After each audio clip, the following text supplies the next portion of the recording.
Welcome, Kevin. I'm so happy to have you here. How are you today? Good, good, good. It's nice to be with you, and thanks for the opportunity. Looking forward to Pleasure, it. pleasure is all mine. I truly enjoyed working with you. I enjoyed every single second with you, and I know that you have so much experience and so many wonderful stories to share. Would you like to open with your favorite one, please? I'm a bit concerned that you started with telling people how old I was, but anyway, I'll try and get over that. No. Look, I suppose by nature, most Irish people, they say, are storytellers. So I have a lot of stories that one could tell. But I suppose one of the more pivotal stories to make it business-wise was it happened in the early noughties. I remember I went to America and I remortgaged my house. And the dream was to build an international presence as a speaker. That was the dream. That was the thing. I was fairly clear that the only thing I could do was talk. Apart from that, I was fairly useless. So that was what I pursued. So I remember being in San Francisco in, I think it was just 2000. And at this stage, as I said, heavily in debt, knocked on a lot of doors. The road to the dream was filled with a huge amount of potholes, a lot of setbacks, a few positives, but in the main, it had been very challenging. So I took for some people, the unprecedented step number one of ringing the biggest speaker at that time in my niche to seek guidance. I remember talking to Amanda, and she gave me two great pieces of advice. One was to contact this organization that was a very big organization worldwide, which launched her worldwide. And the second was to her agent. So, in the spirit of Do, which was a book wrote at one stage, picked up the phone and rang her agent, and that was an interesting conversation, and left it at that for the day. And the next day, I remember being in our sparsely populated one-bedroom apartment in San Francisco, a kitchen table, a glass of water, and a piece of paper. And on that piece of paper, the lady had given me the direct number of this person that was the head, the head recruiter for this organization. And I'll be honest with you, I in my life I've rarely been nervous, but Mhm. my hands were sweating, my throat was dry for a change, and I wanted to make that call, and I know many people have had that feeling, but in the end, I did. So I picked up the phone and hoped that she would answer, but actually I didn't hope she'd answer. I was hoping it was going to go to the answering machine so I could leave a lovely message, and oh, it was all over. At least I tried. But on the third ring, like it or lump it, of course, the lady answered. Hello, Barb speaking. I says, oh hi, Kevin Kelly here. Yeah, what you want? And and I paused. And I paused, and in that moment, a very short pause, you'd almost miss it. I got a flashback, and a flashback to myself in the shop where I lived. And I was behind the counter at the age of 6 as I watched people come into the shop. We sold petrol and bread and all the normal stuff in the convenience store. And I saw myself there, and I saw myself seeing people coming in and out. And one thing that I learned in that shop in the west of Ireland, in the middle of nowhere, was I learned how to understand what people were saying and what they weren't saying. And Mm. that little flashback that took almost a quarter of a second, I came right back into the year 2000. I'm deeply in debt. I needed the gig. I needed the money. The pressure was on. But that little voice was saying, Kevin, listen to what she's not saying. Forget about what she said. What she said is what you want. But what she really said was, I don't really want to talk to you at the moment. I haven't the time. I'm not interested. So I decided to honor that inner voice. And immediately I went, well, sorry, Barb, it seems to be a bad time. Is it okay if I could ring you back at a different time? Or would you have a window in the next week or two, and we can talk then? Immediately, her voice changed, and she went, "That Wow. would be fantastic." And she said, "That would be fantastic. And funnily enough, I have a window tomorrow morning. And I went, oh, that's brilliant. And so I got to speak to her the next day. Obviously, from a whole sales perspective, you're now talking to somebody who wants to talk to you. It's a completely different It's a selling completely environment. different story. Yeah. And also, of course, you have to remember as well is that if she didn't want to talk to me, I had given her the opportunity on the previous day. So she could have said, "Oh yeah, sure, maybe in 3 months' time we'll chat after my very busy period." So she'd give me a chance. Bottom line was we ended up talking. I got the deal and I got to speak to 5,000 people in Korea. And it turned out to be the singular biggest deal I've ever got in my career. And I tell that story for one reason is that it pivoted on tiny moment, a small moment where I was present and I realized what she wasn't saying. And that drove the agenda. And I always say to salespeople, I've had the honor of speaking in 30 countries and speaking on this topic. I always say to salespeople the same thing. You shouldn't be led by script, you should be led by physiology. The Mm. other person's physiology, the other person's voice projection, and then go from there. So in this case, it was clear, even though I really wanted that deal right now and I risked losing everything, um, I made the judgment call that you can only talk to somebody when they want you to talk. And when they see that you're professional and you've read the situation, then you get more respect.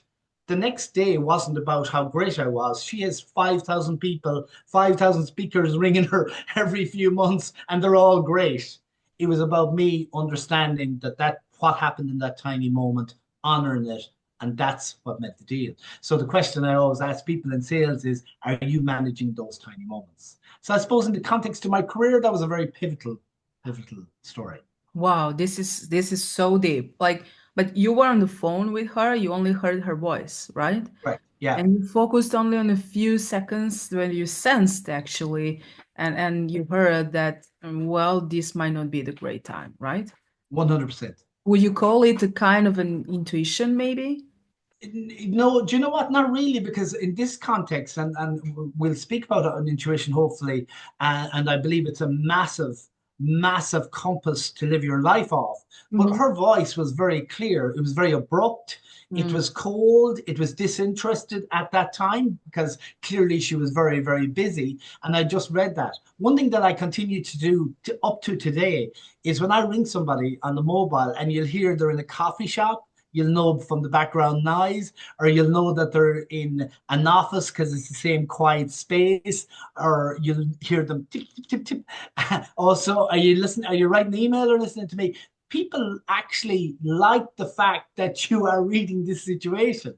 And I think I shared with you one of the challenges that I've had online, but I think I've cured it, is that I don't like using slides because I can't see the people. I need to see the people.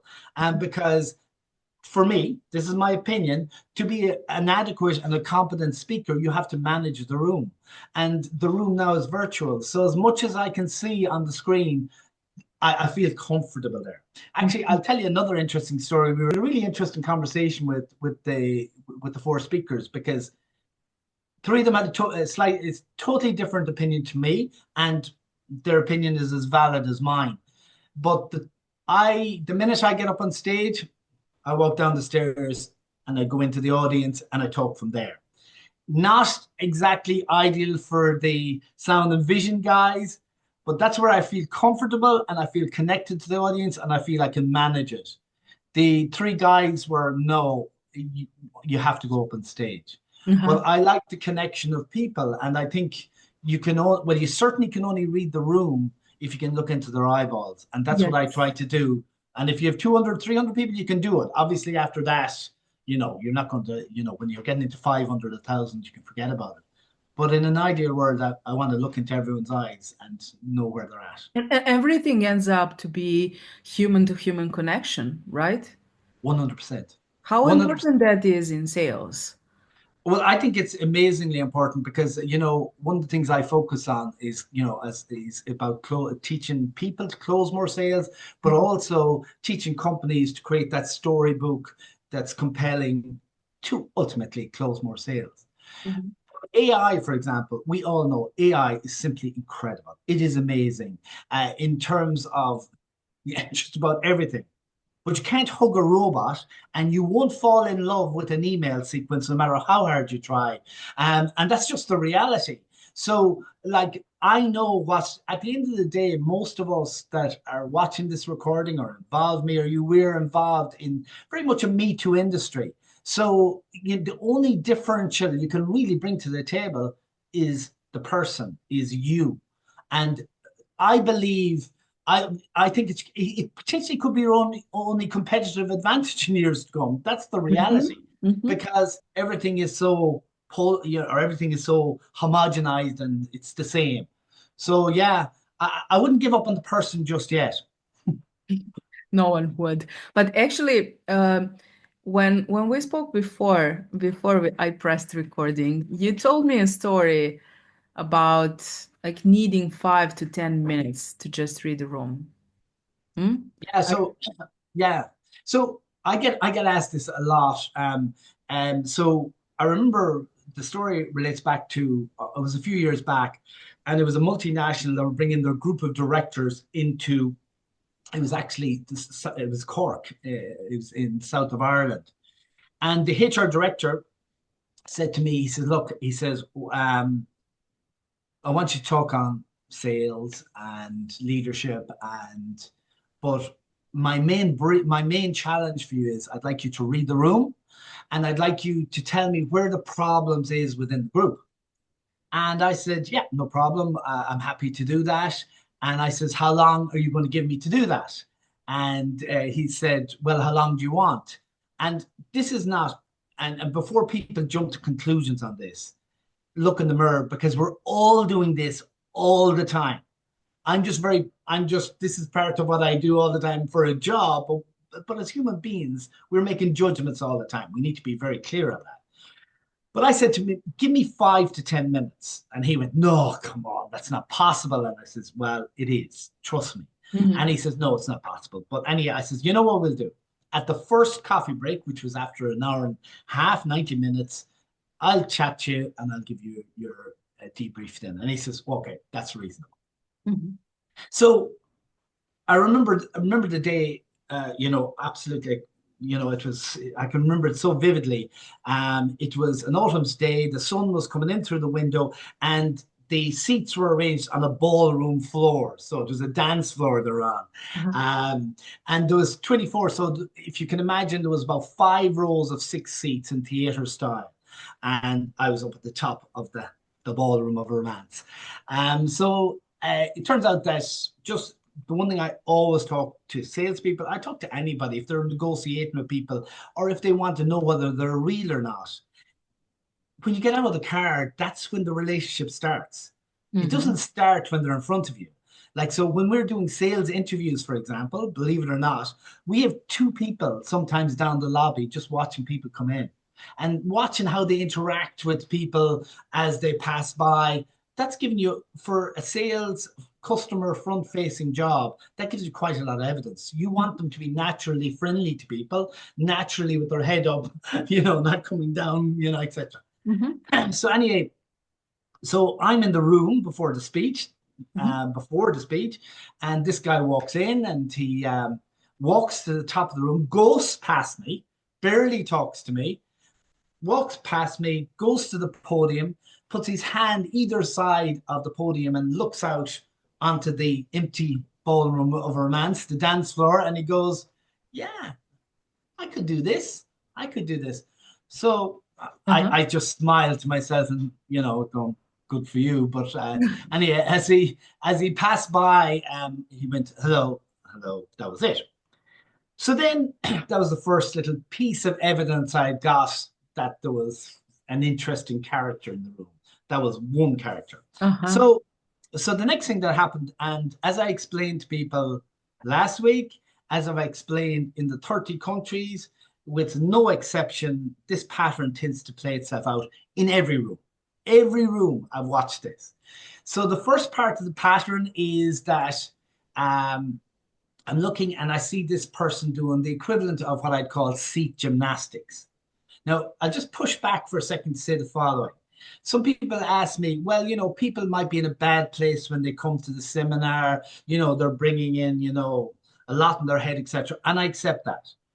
But maybe only unique to me, but this is the way I do it. I think the only thing that changes in the room when they come in is me. I'm the only input that changes. So I'm actually going to assess them based on if they're making major changes in their physiology, it's me that's caused it. That's my opinion. So that's just the way, that's my assumption. So anyway, so as I said, in the back room, there's the guy, and he's folding his arm, he's unfolding his arms, and he's crossing his legs, and he's uncrossing his legs, and he's looking left and right. So I knew something was amiss. So that was the first stage. The second stage is this happens in every room. And I just find it funny because you even tell people at the start, this is the pattern that's going to happen. And then you see somebody doing the exact same thing that you've told them is going to happen, which is the following. So, same guy again. This is fella number two, not the podium is a different guy, just for clarity. Some people think it's the same person. He then starts looking around. So he was in the back row and he's looking around at the rows in front of him. So without going into a lecture here, that's the pattern of I'm looking for a friend. So he's looking around to see, is there anyone just like him? Because misery loves company, but the good news is positivity likes company as well. So he's looking for affirmation, confirmation bias, whatever you want to call it. And he's looking and he doesn't see anyone just at that time. It seemed like the majority of people were semi-engaged. I'm not going to say they just, but they weren't causing problems. Let's put it that way. So that was the second stage. And he notices that nobody, absolutely nobody, is experiencing the same as he is. So the third thing you do then is, so I haven't got a friend, I'm not feeling great, so I'm going to play a game here. I'm going to start looking through the speaker, not at him. There's a completely different scenario. So, like I'm looking at you now, this is easy contact. This is when I'm not looking. This is when I'm not actually listening to you. So I'm looking through you, not at you, with nice, easy contact. As I said, this happens in every room. I've seen it with thousands of people. It happens in every room. I expect it to happen. I don't feel sorry for myself that somebody is disturbed by me. I expect it to happen. All right. So that was the third thing. And then, so he's gone from, I have a problem. I'm looking around to see have I a friend. I have no friends, so I've got to play the game here. So I'll look through them, not at them. So that was that. So after an hour and a half, the session, first part of the session's over, and the HR director is approaching me. But who sprints by him but my buddy in the back row and comes right up to me, extends his hand out and says, you are the most amazing speaker. You are the best speaker I've ever seen in the world. And of course, Wait. It's the same guy. in the in the The back one in the row that back. The one in the back. I would have read was completely, putting it mildly, not exactly jumping with joy listening to me. Okay, so all right, that was my read. Okay, but that had to be proven. Remember, so so I just went. Look, I just went. Oh, thanks very much. I was polite, and he went off to the coffee break. HR director comes up and he says, "Okay, Kevin, we've given you your time. Let's have it. Where are the problems in this group?" And I said, well, look, I said, you have two problems. You have one guy that I think, you just need to put the arm around, give him a bit of attention, he'll be fine. That was the guy that obviously walked in, put his hands on the podium and, I can do this, like, harmless stuff. That was okay. But I said, I says, you probably got a person in that group that's fairly divisive, Mm. that probably when there's an issue, he tries to rally people around him. And frankly speaking, if I had to make a judgment call on whether to fire or retain, I'd fire him in the morning. And Wow.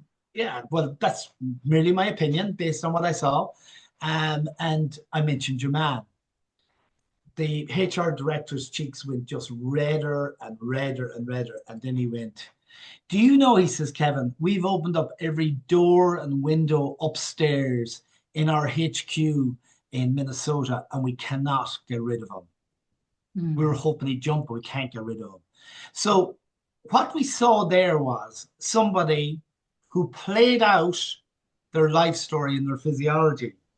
I've seen that hundreds of times, Mm. hundreds of times. And the question is whether I'm willing to engage or not engage. In this case, the job was to read, so I read.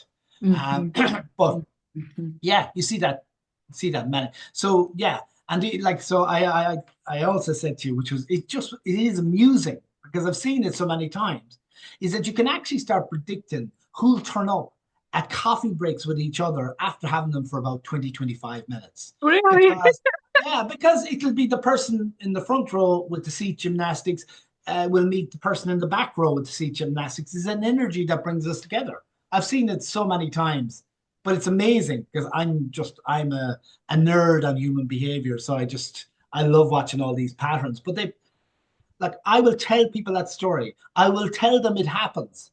And somebody in that audience will still do it that day. That's the reality. Yeah, because what I heard now from these two stories is that someone like you, who has so much experience and who knows so much about human behavior, not only that you can read the room, you can predict what can happen next. And now I'm like connecting that with a sales process or public speaking. Yeah. That's so much connected. Like uh, results will depend on these capabilities. Am I correct? 100%. And we see sales as a process which is like people are learning scripts and trying to sell this and that and not paying attention of these things, not establishing the connection. Do you see sales changing? What is actually the most important uh, when So you want to close a sale, especially big sale, especially if we talk about B2B, for example? okay, so I'll get to that in a second, but I just want to step back on one comment you said there. Mhm. It's nothing to do with my experience of reading people. I'm not Mhm. being harsh on this. People do that all the time themselves, but they don't trust. You mentioned earlier on, for example, I asked to a group I had last week online just to share with the group what was your major takeaway from the previous week. And there, a few people said, which was really interesting, was it's so fascinating to hear somebody talking about reading people using your gut Mhm. and your intuition, which Mhm. which we both do. But the problem that people have with intuition, I always follow the story on. I ask people to put up their hands. When did they meet somebody for the first time and it felt wrong? And everyone puts up their hands. Then I ask people, okay, how many of that group here had the following situation that you read the person and it didn't feel right, but you decided, oh, that's just my gut. Oh, don't worry about that. I'll still try and work with this person. But Mm. you find out later on that you should really have honored your gut and saved you the time because it's impossible to work with them. And everyone puts up their hand. And the problem with intuition is that it's not measurable for some people and there's too much risk. But for people that use intuition all the time, it's like a muscle and it's their go-to. It's their go-to tool when they meet people, etc. And I would suggest honor your intuition. I think is the highest form of intelligence. But to relate back to your point, I Mhm. think we're all reading people successfully all the time. You don't, they say the most intuitive are children. So it's nothing got to do with me having experience. This is a skill that's available to all. That's intuition is one. The second way, what I've talked about is there's an intimate link between your physiology and your psychology. So Mhm. basically, as people have written in the past, your biology is your autobiography. And I agree with that. So when I'm going to a sales situation to close a sale, and again to relate to a point you said, it doesn't matter whether it's I've closed 25 to 50 to 100. I've closed every type of deal. It's the same process. It's Mm. about reading where people are at. So if their biology is telling you they're disinterested, they're disinterested. If their biology is telling you they're bored, they're bored. You've got to change attack. Mm. So their biology is telling you the next move. What relating back to the first story we talked about, what I could have done, which the majority of people tend to do, is they have their script and they start talking about their script. I'll give you a better example of that. I had a serious problem, one of the, not serious, but a problem with one of the financial guys or the financial card processing guys. Let's call them that for the sake of it. And it was around, they had to release payment. And it took them 2 months to sort this out. And at the end of every single phone call, what do they say to me? Is there anything else I can do for you today? I'm going, we're talking about this problem for 2 months. Can you just solve that problem? That'll do me fine. You know what I mean? Like, this is script and it's ridiculous. And this is one of the biggest financial providers in the world. And I'm going, who trained you guys? Come on. You're dealing, and they were nice guys. Like, but I even said it to them because I was having fun with them because it's not their fault. They're going on a process. So that's the same if you're going to be a professional salesperson and somebody's telling you, their physiology is telling you what to do, and meanwhile you're going, oh, sorry, the next line is doesn't work, doesn't work. Exactly. Especially when people feel, people can feel if you're genuine, if you're authentic, if you really believe in what you're Yeah. selling or just full of BS. Like, Oh, really. completely, We're completely. allowed to say these things on my podcast, Yes, by of the course. way. 100%. Another thing, just out of interest, another exercise, I always like to try and share stuff that I think is a really good challenge for people. And I do it on my course, and people can do it listening to this.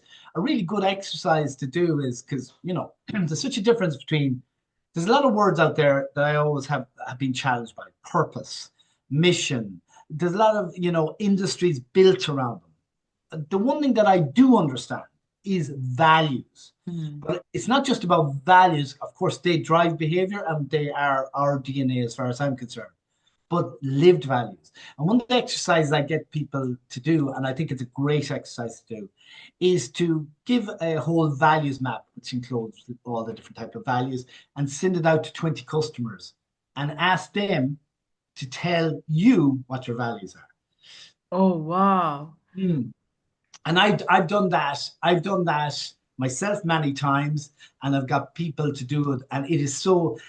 You talk about the sales process. Self-awareness is the biggest part of any sales process, that you are aware of who you are and how you present, and who is that person that presents in front of everyone. And number two, of course, you're aware of what's happening in the room, etc. Values that drive your behavior will tell you quite a lot about who you are, and that'll help you on that journey towards self-awareness. So I've done that. And the good thing I'll say, if okay, just being positive, if I can be, is I get I in all the ones I share, 90% come back with but it's probably the same thing for my first two values. Do you want to guess what they might be? Ah, there you go. Mm, You're not no. supposed to challenge me on the podcast. So, believe it or not, the first two is honesty and integrity every time. And the interesting thing on sales is, if you look at sales, what people need is people they can trust. And so, it's helpful if that is the what I'm projecting and the vibe I'm projecting. I'm probably on the right wavelength in terms of selling. Well, that's interesting. I didn't want to say, but I think I would say authenticity and integrity. Yeah, yeah, Like honesty is a part of integrity as I yeah, see, yeah, but that's exactly how I see it. But if, did I understand this right? Like I know my three core values are love, kindness, and integrity. Like I say that everywhere, and I'm yeah, firmly like connected to these values. So the exercise is for me to ask other people yeah. what Give they them the believe va- are my values or yeah, my yeah. values. Yeah, because there was a study done, just to put it in context, there was a study done by a lady called Tasha Eurich. Mhm. She's done a lot of work on self-awareness. And what she did was she's done like thousands of interviews. Mhm. And basically, the simple question was, how self-aware are you? And she heard the figure she got was that 95% of people are self-aware. So then she went to those thousands of people's peer groups Mm. the people that were around this person, and asked the exact same question. What percentage do you think of that group? So it was 95% according to themselves. What do you think the group thought of how self-aware these people were? What percentage would you put it down as? 25. Excellent guess. 15. 50. 15. 15%. So 15. 15. Oh, And wow. yeah, well, look, so I'll put it in company context. I can safely say that the majority of companies that I've spoke to in the past or spoke to people in it, and you'd ask them for their version of the marketplace and their version of employee engagement, was probably in the main removed from what I got when I spoke to employees and when I talked to their customers. So Wow. there's definitely a gap. Now, 95-15 is you Tasha Eurich, she's well known for her work on that. You'll see it online. That just shows there's a massive gap. So there's more likelihood than not that me, you, everybody, we're not presenting exactly as we think we are. And therein Exactly. lies And potential. probably that's like very important for brand awareness Yeah, because 100%. it's much more important for people to understand what we stand for and what are the values we stand for, and if they don't, we're not doing something right, correct? Correct. Yeah, 100%. No, 100%. And the one thing is, and clearly I learned this obviously from you, but I now realize that you almost have to duplicate. Well, you clearly have to be yourself online as well. That's the bottom line. And I've realized on LinkedIn, that the more that I talk about who I am, family, stories about my family that brought me to where I am today, that's what people like. They want real people. They don't want AI scripts, and they know the difference. And we all know the difference. So, yeah, it's all about people Exactly. and And usually people think like on LinkedIn we should be professional 100%. no, But people really want to see what's happening, what is correct. going on. And if we connect on that basis, it's much easier and it's much more beautiful to do business with these people because you see they are telling their story. They are Yeah. authentic. They're sharing the part of themselves, you Mhm. know. So I believe that's one of the most important things we can do for our personal brand. And as you share now, like people will read that. Now I'm thinking like videos are very important online, and I was always telling we need to record videos, we need to show up. But actually, maybe people can read us through videos, maybe they can feel our energy, maybe they Oh can yeah. connect with us that way. What are your thoughts Yeah. about that?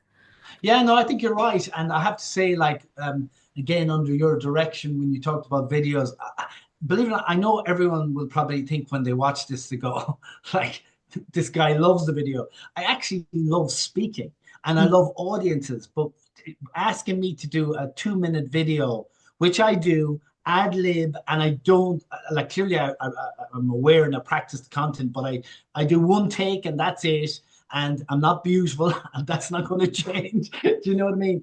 But I do realize now and accept 100% that people seeing me raw uh, online that have never seen me before, don't know who I am, Mm-hmm. is an important part of the strategy. And I do think you're right. It's about, yeah, because words, yeah, you're right. It's much more compelling in terms of if you want to know, can I trust this person?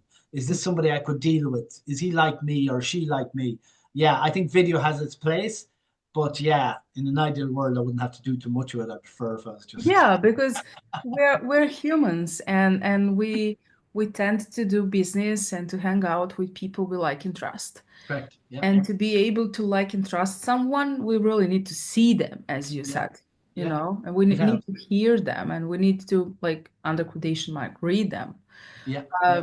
so how do you help your clients if someone would like to reach out to you or do business with you? What would be the best way? So I look, number one, the main work that I do is obviously I do stuff online. Main stuff is doing keynotes at sales kickoff conferences. So for the last 30 years, yeah, oh, sorry. Yeah, it's correct. More than 30. Like, I've spoke at different events for, a multitude of brands and both small and medium companies as well on the sales kickoff. And then you just work with companies one to one in terms of increasing their turnover, but really helping to close more sales, tell their story better. Yeah, look, so drop me an email if people want to talk to me, or if they just want to share and talk, there's no problem, uh, whatever. You're very humble, but I'm going to say that you are a rock star in sales industry. Don't be so humble. Do I have to I do this? know, well, whatever. That's all I can do is sell and talk, nothing else And to offer. selling is one of the most important aspects of business. So we can have every other aspect correct, but if we don't have sales, we don't have business. So I think it's one of the Correct. most important, like vital things in every single business. And the way you present sales and the way you teach people and companies, and I heard you speaking, it's really, really, really magnificent. So please don't be so humble. I'm having only rock stars on my show. So Well, come on. I want to Yeah, make sure people know that. yeah. Well, look, do you know what though? The interesting thing is that, I have one thing is I have worked in so many different industries, but I do say so. I'm not fully humble on this one. I think you can go into any industry and sell. I've said that, and when I'm doing keynotes for people, what I try to do as well for the company is the debrief is fairly forensic because I want to get to know their pain points, understand their competition. And what I actually try to do is do a sales presentation as if I was a salesperson of the company, and I've seen it. I've been involved in selling everything from wrought iron staircases to ambulances to hand carved American oak. Mhm. Oh, sorry, staircases again. Wrought iron gates. Microsoft. I did a whole series of videos for their worldwide community. It doesn't matter the product. I do think it's a transfer of energy and enthusiasm, and it's a building of trust and authenticity, and the rest takes care of itself. Now we're talking. I pulled it out. Yeah, I know, but the funny thing is, it's yeah, it's not that, yeah, I know. Look, I know, but it's yeah, give me an audience. Anyway, we're going to say all of these things in the introduction. We didn't still record it, so don't worry about that. Thank you Very so good. so much for being my guest. I truly enjoyed, and I hope you did too. Thank you. Yeah, I loved it, loved it, loved talking. See you soon. Bye bye. Talk to you soon. Bye.